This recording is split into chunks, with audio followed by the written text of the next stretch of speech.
Praise the Lord. Hallelujah. സ്തോത്രം സ്തോത്രം സ്തോത്രം സ്തോത്രം സ്തോത്രം സ്തോത്രം സ്തോത്രം. കർത്താവിൻ്റെ അതിപരിശുദ്ധമായ തിരുനാമം ഈ അനുഗ്രഹിക്കപ്പെട്ട പ്രഭാതത്തിൽ വാഴ്ത്തപ്പെടുമാറാകട്ടെ. പ്രിയപ്പെട്ട ദൈവമക്കളെ, നമുക്ക് ഒരുമിച്ച് 2025 ഓഗസ്റ്റ് മാസം 16 ഹല്ലേലൂയ സ്തോത്രം, ശനിയാഴ്ച പ്രഭാതത്തിൽ കർത്താവിനെ ആരാധിക്കുവാൻ, കർത്താവിനെ സ്തുതിക്കുവാൻ സ്വർഗീയ പിതാവ് നമുക്ക് ഒരുക്കി തന്നിരിക്കുന്ന നല്ല സമയത്തിനായിട്ട് നമുക്ക് നന്ദിയോടെ സ്തോത്രം ചെയ്യാം. സ്തോത്രം സ്തോത്രം സ്തോത്രം സ്തോത്രം സ്തോത്രം സ്തോത്രം സ്തോത്രം സ്തോത്രം. കഴിഞ്ഞ പകൽക്കാലം മുഴുവൻ നമ്മുടെ കർത്താവ് നമ്മളെ കാത്തു പരിപാലിച്ചിരുന്നു. ഓർത്ത് നോക്കി എത്ര അത്ഭുതകരമായിട്ട് കർത്താവ് നമ്മളെ സൂക്ഷിച്ചത്. ഹല്ലേലൂയ. അനർത്ഥങ്ങൾ, അപകടങ്ങൾ, ദുരിതങ്ങളൊക്കെ നിറഞ്ഞ ലോകത്തിൽ കർത്താവ് തൻ്റെ ചിറകിൻ്റെ മറവിൽ നമ്മളെ സൂക്ഷിച്ചത് ഓർത്ത കരങ്ങളെ ഉയർത്തി കർത്താവിന് സ്തോത്രം പറഞ്ഞാട്ടെ. സ്തോത്രം സ്തോത്രം സ്തോത്രം സ്തോത്രം സ്തോത്രം. രാത്രികാലം നല്ല ഉറക്കം തന്നതിനായിട്ട് കർത്താവിന് നന്ദി പറഞ്ഞാട്ടെ. സ്വസ്ഥമായി ഉറങ്ങുവാൻ കർത്താവ് നമ്മളെ സഹായിച്ചില്ലേ? കർത്താവിന് നന്ദി പറഞ്ഞേ. ഹല്ലേലൂയ. സ്തോത്രം സ്തോത്രം സ്തോത്രം സ്തോത്രം സ്തോത്രം. ഈ പ്രഭാതത്തിൽ ആരോഗ്യത്തോടെ സൗഖ്യത്തോടെ നമ്മളെ ഉണർത്തിയത് ഓർക്കുമ്പോൾ കർത്താവിന് നന്ദി പറഞ്ഞാട്ടെ. കർത്താവെ, അങ്ങേക്ക് നന്ദിയോടെ സ്തോത്രം സ്തോത്രം സ്തോത്രം സ്തോത്രം സ്തോത്രം. ഈ പകൽക്കാലം ക്രിസ്തയേശുവിൽ ഞങ്ങളെ ജയോത്സവമായി നടത്തുന്ന ദൈവത്തിന് ഞങ്ങൾ നന്ദി പറയുന്നു. ആമേൻ. അനർത്ഥങ്ങളിൽ നിന്ന് ഞങ്ങളെ വിടുവിക്കുന്ന ദൈവത്തിന് സ്തോത്രം ചെയ്യുന്നു. ആരോഗ്യത്തോടെ ഞങ്ങളെ സൂക്ഷിക്കുന്ന കർത്താവിന് നന്ദി പറയുന്നു. ഞങ്ങളുടെ യാത്രകളിൽ അങ്ങ് കൂടെ ഇരിക്കുന്നതിനായിട്ട് സ്തോത്രം ചെയ്യുന്നു. യഹോവ ഈരെ ഞങ്ങളെ കരുതുന്നതിനായിട്ട് സ്തോത്രം. യഹോവ റാഫ ഞങ്ങളെ സൗഖ്യമാക്കി ഞങ്ങളെ നടത്തുന്നതിനായിട്ട് സ്തോത്രം. യഹോവ ശാലോം ഞങ്ങൾക്ക് സമാധാനം തന്ന് ആമേൻ ഞങ്ങളെ നടത്തുന്നതിനായിട്ട് സ്തോത്രം ചെയ്യുന്നു. യഹോവ നിസി ജയക്കൊടിയായി ഞങ്ങളുടെ കൂടെ ഇരിക്കുന്നതിന് സ്തോത്രം. നല്ലിടയനായി അങ്ങ് ഞങ്ങളെ നടത്തുന്നതിന് സ്തോത്രം. അങ്ങയുടെ വഴിയും കോലും ഞങ്ങളെ ആശ്വസിപ്പിക്കുന്നതിനായിട്ട് സ്തോത്രം. നന്മയും കരുണയും ഞങ്ങളുടെ ആയുഷ്കാലമൊക്കെയും ഞങ്ങളെ പിന്തുടരുന്നതിനായിട്ട് സ്തോത്രം. കൂരിൽ താഴ്വരയിൽ കൂടി കടന്നാലും ഒരനർത്ഥം ഭയപ്പെടാതെ അങ്ങ് ഞങ്ങളുടെ കൂടെ ഉള്ളതിന് ഞങ്ങൾ നന്ദി പറയുന്നു. ഹല്ലേലൂയ. Thank you Jesus. ഞങ്ങൾ അങ്ങേ ആരാധിക്കുന്നു, അങ്ങേക്ക് നന്ദി പറയുന്ന കർത്താവേ. നമുക്കൊരുമിച്ച് പ്രാർത്ഥിക്കാം. സ്വർഗീയ പിതാവേ, യേശു ക്രിസ്തുവിൻ്റെ നാമത്തിൽ ഈ പ്രഭാതത്തിനായിട്ട് സ്തോത്രം. അപ്പോൾ ഈ ശബ്ദം കേൾക്കുന്ന എല്ലാവർക്കും വേണ്ടി പ്രാർത്ഥിക്കുക.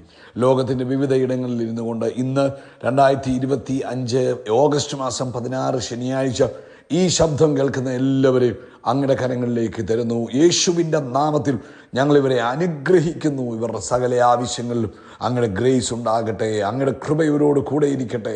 അങ്ങയുടെ കൃപ ഇവരോട് കൂടെ ഇരിക്കട്ടെ. രോഗികൾ ഇപ്പോൾ യേശുവിൻ്റെ അധികാരമുള്ള നാമത്തിൽ സൗഖ്യമാകട്ടെ. എല്ലാ രോഗക്കെട്ടുകളും അഴിഞ്ഞു മാറട്ടെ. രോഗശക്തികൾ വിട്ടുമാറട്ടെ.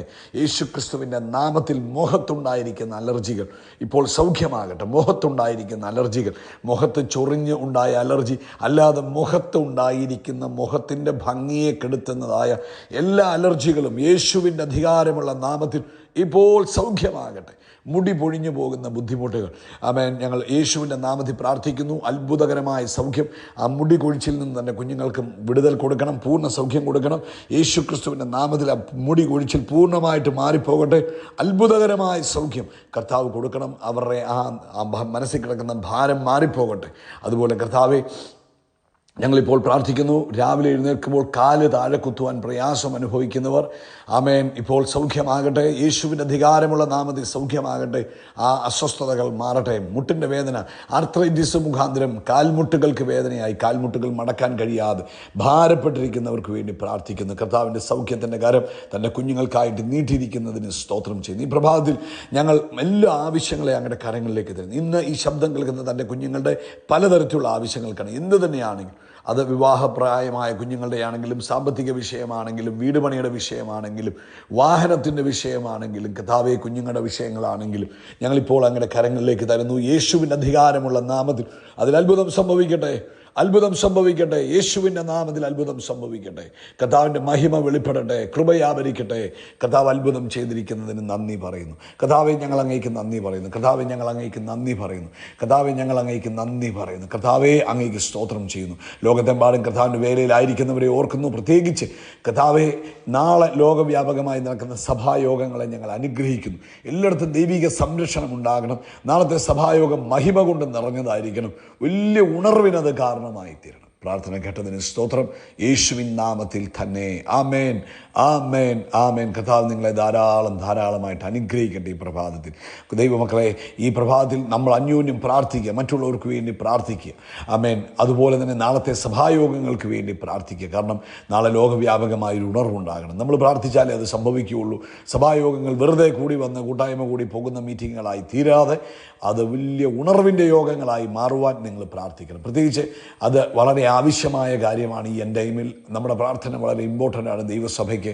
അതുപോലെ കർത്താവിൻ്റെ ദാസന്മാർക്ക് വേണ്ടി പ്രാർത്ഥിക്കണം. അവർ ശുശ്രൂഷിക്കുമ്പോൾ ആത്മാവിൽ നിറഞ്ഞ് ശുശ്രൂഷിപ്പാൻ നിങ്ങൾ പ്രാർത്ഥിക്കണം. നമുക്ക് ആമേൻ. ഇന്ന് പ്രഭാതത്തിൽ പരിശുദ്ധാത്മാവ് തന്നിരിക്കുന്നത് ലൂക്കോസിൻ്റെ സുവിശേഷം നമുക്കറിയാവുന്ന ഭാഗം 18-ാം അധ്യായം അതിൻ്റെ 1-ാമത്തെ വാക്യം, മടുത്തു പോകാതെ എപ്പോഴും പ്രാർത്ഥിക്കണം. ആമേൻ. മക്കളെ, ഈ പ്രഭാതത്തിൽ കർത്താവ് നമ്മളെ ഓർപ്പിക്കുക, മടുത്തു പോകരുത്. ആമേൻ. ഗീവപ്പ് ചെയ്യരുത്. ആമേൻ. പ്രാർത്ഥിച്ചുകൊണ്ടേ ഇരിക്കണം. ആമേൻ. പ്രാർത്ഥനയെന്ന് പറയുന്നത് ഒരു വൺ ടൈം പ്രോഗ്രാം അല്ല. ആമേൻ. പ്രാർത്ഥനയെന്ന് പറയുന്നത് നിരന്തരമായി നമ്മൾ ചെയ്യേണ്ട കാര്യമാണ്. ഓരോ ദൈവ പൈതലിനും കർത്താവ് പറഞ്ഞു, നിങ്ങൾ പരീക്ഷയിൽ അകപ്പെടാതിരിപ്പാൻ ഉണർന്നിരുന്ന് പ്രാർത്ഥിക്കണം. അപ്പോൾ പ്രാർത്ഥന നമ്മുടെ ജീവിതത്തെ അത്ഭുതമാക്കും. പ്രാർത്ഥന നമ്മുടെ ജീവിതത്തെ അതിശയമാക്കി മാറ്റും.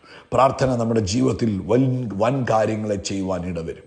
അപ്പോൾ പ്രാർത്ഥിക്കുന്നവന് ഏത് പ്രശ്നത്തിൻ്റെ മുമ്പിലും അചഞ്ചലനായി നിൽക്കുവാൻ കഴിയും. പ്രാർത്ഥിക്കുന്നവനെ ഏത് പ്രശ്നത്തെയും മുട്ടുമടക്കിക്കുവാൻ കഴിയും.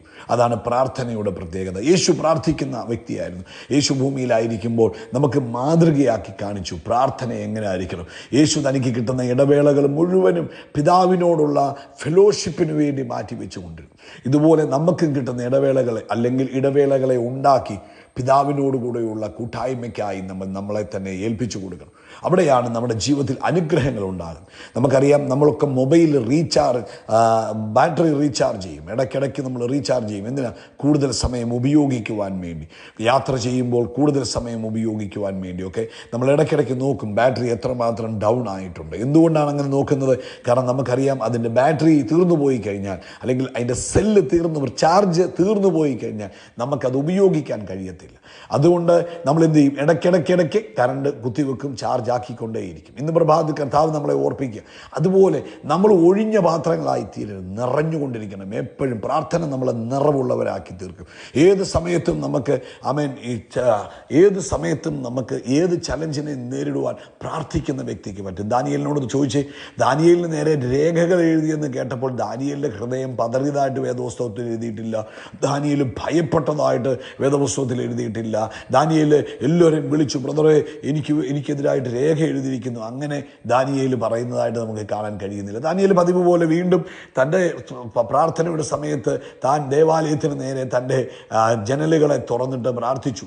അത്രയേ ഉള്ളൂ ചെയ്തത്. കാരണം ദാനിയേലിനറിയാം, ഞാൻ പ്രാർത്ഥിക്കുന്നുണ്ട്, എനിക്ക് ദൈവവുമായിട്ടൊരു ബന്ധമുണ്ട്, ഞാൻ വിളിച്ചാൽ കേൾക്കുന്ന ദൈവമുണ്ട്, എന്നെ സൂക്ഷിക്കാൻ മതിയായ ദൈവമുണ്ടെന്ന് ദാനിയേലിനൊരു ബോധ്യമുണ്ടായിരുന്നു. അതുകൊണ്ട് പ്രാർത്ഥന നമുക്ക് ബോധ്യങ്ങളെ തരും. പ്രാർത്ഥന നമുക്ക് ഉറപ്പുകളെ തരും. പ്രാർത്ഥന നമ്മളെ എപ്പോഴും നിറഞ്ഞ അനുഭവത്തിലേക്ക് തരും. പ്രാർത്ഥന ഭയത്തെ പുറത്താക്കിക്കൊണ്ടിരിക്കും. കാരണം ദൈവവുമായിട്ടുള്ള ബന്ധം നമുക്കുണ്ടെന്നുള്ള ബോധ്യം നമ്മുടെ ജീവിതത്തിൽ എന്തുകൊണ്ടും ഭയം പുറത്താക്കി കളയും. അതുകൊണ്ട് ഇന്ന് പ്രഭാതത്തിൽ ഈ സന്ദേശം കേൾക്കുന്ന നിങ്ങളോട് ഒരു ഉപദേശം പറയാം. നിങ്ങൾക്ക് സാധിക്കുമെങ്കിൽ അത് സ്വീകരിച്ചാട്ടെ. ദിവസവും പല പ്രാവശ്യം പ്രാർത്ഥിക്കണം. ഒരു പ്രാവശ്യമല്ല, 2 പ്രാവശ്യമല്ല. നമ്മൾ ചിലർ 3 പ്രാവശ്യം പ്രാർത്ഥിക്കുന്നവരുണ്ട്. എന്നാൽ അതിനു പകരം യാമങ്ങളെ നോക്കി പ്രാർത്ഥിക്കാൻ സാധിക്കുമെങ്കിൽ ദിവസവും പല പ്രാവശ്യം പ്രാർത്ഥിക്കുക കേട്ടോ. കർത്താവ് നിങ്ങളെ അനുഗ്രഹിക്കട്ടെ. ആമേൻ. നിങ്ങളുടെ മൊബൈലിൽ അലാറം വെച്ചിട്ട് ഇടയ്ക്കിടയ്ക്ക് കർത്താവിന് സ്തോത്രം പറയുകയും, സമയം കിട്ടുന്നുവെങ്കിൽ യേശു വേർപെട്ടിരുന്നത് പോലെ കൂട്ടുകാരുടെ നടുവിൽ നിന്ന്, ആമേൻ, പ്രിയപ്പെട്ടവരുടെ നടുവിൽ നിന്ന് മാറി ഒന്നിരുന്ന് കർത്താവിനൊരു സ്തോത്രം പറയാൻ പറ്റിയാൽ അത് വലിയ അനുഗ്രഹമായിരിക്കും. കർത്താവ് നിങ്ങളെ അനുഗ്രഹിക്കട്ടെ. ഈ പ്രഭാതത്തിൽ യേശുക്രിസ്തുവിൻ്റെ നാമത്തിൽ നമ്മൾ ആകാശത്തിലെ നക്ഷത്രങ്ങൾ പോലെയും കടൽക്കരയിലെ മണൽത്തരി പോലെയും അത്യന്തം വർദ്ധിച്ചു വരികയും. We are blessed, we are really blessed, we are permanently blessed and highly favoured. Amen. കർത്താവ് നിങ്ങളെ അനുഗ്രഹിക്കട്ടെ. പ്രത്യേകിച്ച് പ്രാർത്ഥനയിൽ മുന്നേറണം കേട്ടോ. ഇന്നത്തെ പകൽക്കാലം ഞങ്ങളെ ഓർത്തും പ്രാർത്ഥിക്കണം. നിങ്ങൾ നിരന്തരം പ്രാർത്ഥിക്കണം. പ്രാർത്ഥന നിങ്ങളെ ശക്തന്മാരാക്കി തീർക്കും. God bless you, God bless you, God bless you.